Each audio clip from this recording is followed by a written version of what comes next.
Anas bin Malik radhiyallahu an meriwayatkan bahawa Rasulullah sallallahu alaihi wasallam bersabda, Akan tiba ke atas manusia suatu zaman, di mana orang yang bersabar untuk berpegang teguh pada agamanya akan menjadi seperti seorang yang sedang menggenggam bara api. Kita biasa mendengar frasa, sabar itu sebahagian daripada iman. Ini berasal daripada kata-kata Abdullah bin Mas'ud radhiyallahu anh dalam Syu'ab al-Iman 9083 yang dinilai sahih oleh Ibnu Hajar al-Asqalani rahimahullah. Walau bagaimanapun, kata sebahagian di sini boleh membawa kekeliruan, kerana dalam bahasa Melayu, ia boleh membawa maksud bahagian yang tidak ditentukan dan bukannya pembahagian yang sama rata. Terjemahan yang lebih tepat adalah separuh. Hadis penuhnya berbunyi begini. Sabar itu separuh daripada iman, dan yakin adalah iman secara keseluruhannya. Dan kenyataan ini pula berasal daripada ayat-ayat Al-Quran, di mana sabar dipasangkan dengan separuh lagi bahagian iman, syukur. Sebagai contoh, pada ayat 31 surah Luqman, Allah Subhanahu wa Ta'ala berfirman, Tidakkah engkau melihat bahwa kapal yang berlayar di laut itu adalah dengan nikmat Allah, agar dia memperlihatkan kepadamu sebahagian daripada tanda-tanda kebesarannya? Sesungguhnya, pada yang demikian itu terdapat tanda-tanda bagi orang yang bersabar dan bersyukur. Kemudian, terdapat pula hadis Nabi Muhammad sallallahu alaihi wasallam dalam Sahih Muslim 35 yang mengatakan bahawa iman itu terdiri daripada lebih 70 cabang. Bagaimana untuk memahami semua ini? Bagi memudahkan untuk faham, kita memerlukan suatu perumpamaan. Bayangkan iman itu seperti sebuah planet di dalam hati kita. Pada bahagian yang paling dalam, yakni terasnya terletak yakin.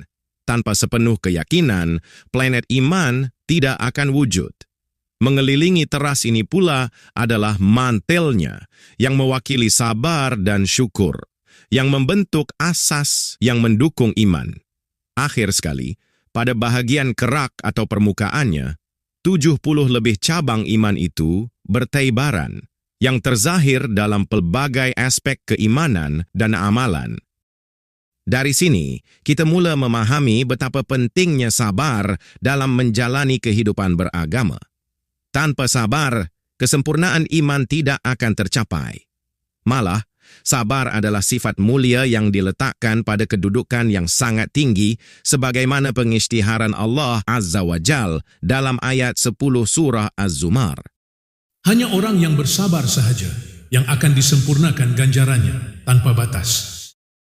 Bukan itu sahaja, tanpa sabar, teras keyakinan akan mula merekah, mantel kesyukuran akan melemah, dan cabang-cabang iman di permukaan akan terhakis. Tanpa sabar, planet iman akan hancur berkecai. Ini bersesuaian dengan kata-kata Ali radhiyallahu an dalam kitab As-Sabr oleh Ibnu Abi Dunya 8. Sesungguhnya, hubungan sabar dengan iman itu adalah seperti kepala dengan badannya. Jika kepala dipenggal, badan akan binasa. Benarlah, tiada iman bagi orang yang tidak memiliki kesabaran.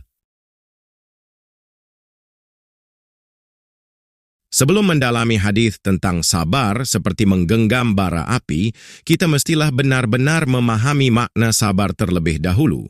Terjemahan langsung dalam bahasa Melayu sahaja tidak mencukupi, kerana bahasa moden tidak memiliki kedalaman seperti bahasa yang paling teliti di dunia.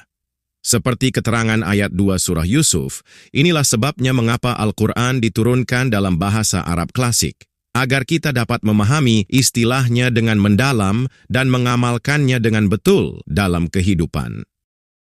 Untuk memahami sabar sepenuhnya, kita perlu meneroka kedalaman linguistiknya dalam bahasa Arab.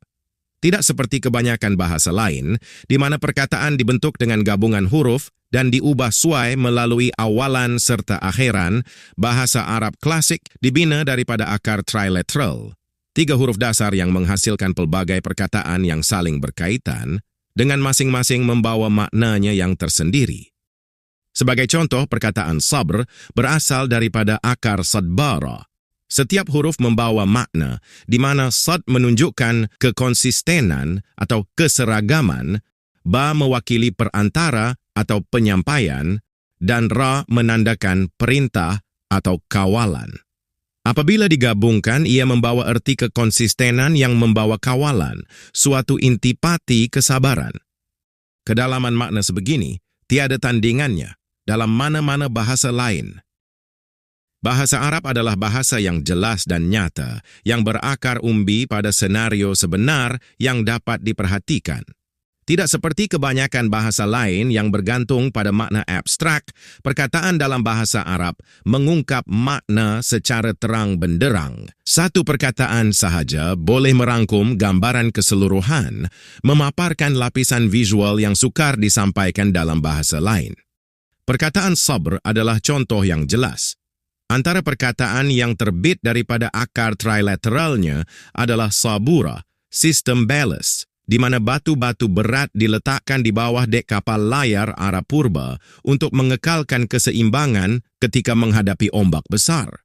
Ini mencerminkan sifat sabar, daya yang bukan sahaja menstabilkan iman, bahkan menghalang seseorang daripada dihanyutkan oleh gelora kehidupan. Perkataan lain yang berasal daripada akar triliteral yang sama ialah sabirun, yang merujuk kepada pokok lidah buaya, jus yang diperah daripada pokok-pokok pahit yang tertentu, serta ekstrak perubatan yang kuat. Meskipun pahit, bahan-bahan ini sangat dihargai kerana sifatnya yang menyembuhkan. Dari sini, kita dapat memahami hubung kaitnya dengan sifat sabar. Pengalaman yang pahit untuk ditelan, namun sangat bermanfaat. Sukar untuk ditanggung, tetapi penting untuk daya tahan jasmani, emosi, dan rohani.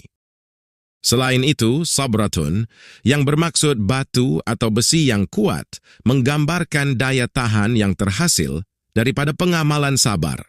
Seperti mana batu dan besi dapat menahan tekanan luaran tanpa retak, sabar memberikan kekuatan kepada seseorang untuk menghadapi segala ujian dalam kehidupan.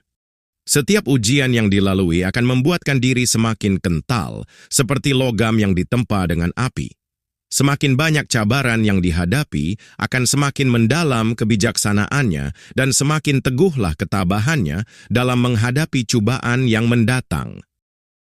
Dalam kehidupan harian masyarakat Arab zaman dahulu, para petani mengumpulkan hasil tuaian seperti gandum dalam kuantiti yang sangat besar.